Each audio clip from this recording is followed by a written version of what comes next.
అయనం అనగా ప్రయాణించడం అని అర్థం. ఉత్తరాయణం అంటే ఉత్తరం వైపుకు పయనించడం అని అర్థం.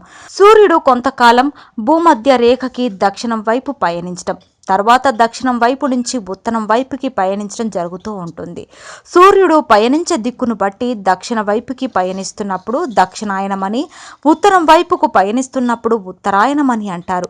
అయితే సూర్యుడు పయనించే దిక్కును బట్టి భూమిపై వాతావరణంలో మార్పులు సంభవిస్తాయి. సూర్యుడు సంవత్సరంలో 6 నెలలు ఒకవైపు అనగా దక్షిణం వైపు, అలాగే మరో 6 నెలలు మరొక వైపు అనగా ఉత్తరాయణం వైపు ప్రయాణిస్తూ ఉంటాడు. భూమిపై రాత్రి పగలు ఎలా ఉంటాయో అలాగే దేవతలకు కూడా రాత్రి పగలు ఉంటాయని నమ్మి సూర్యుడు భూమిపై దక్షిణం వైపుకి పయనిస్తున్నంత కాలం దేవతలకి రాత్రిగాను, ఉత్తరం వైపుకి పయనిస్తున్నంత కాలం పగలుగాను అభివర్ణించారు. మానవులు రాత్రులు నిద్రపోయి పగలు ఏ విధంగా మేలుకుంటారో అలాగే దేవతలు కూడా ఉత్తరాయణంలో మేలుకొని ఉంటారని, వారు మేలుకొని ఉండగా అడిగిన కోరికలు వెంటనే తీరుస్తారని ప్రజలందరికీ ఈ విషయం తెలియజేయడం కోసం భక్తులు పండుగలను జరుపుకోవడం మొదలుపెట్టారు.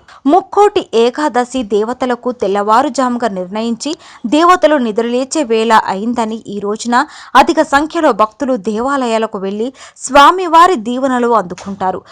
అలాగే వైకుంఠంలో ముక్కోటి ఏకాదశి రోజున ద్వారాలు తెరిచి ఉంటాయని, విష్ణు దేవాలయంలో తెల్లవారుజాము నుంచే ప్రత్యేక పూజలు నిర్వహిస్తారు. సూర్యుడు మకర రాశిలోకి ప్రవేశించే కాలమే మకర సంక్రమణం. మకర సంక్రమణం నుండి ఉత్తరాయణం పుణ్యకాలం ప్రారంభమవుతుంది. ఆ తర్వాత కుంభ, మీన, మేష, వృషభ, మిథున రాశుల్లో కొనసాగినంత కాలం ఉత్తరాయణం అవుతుంది. శారీరక పరిశ్రమకు, పూజలకు, సాధనలకు, కృషికి అనువైన అవకాశత ఉన్న కాలం ఉత్తరాయణం.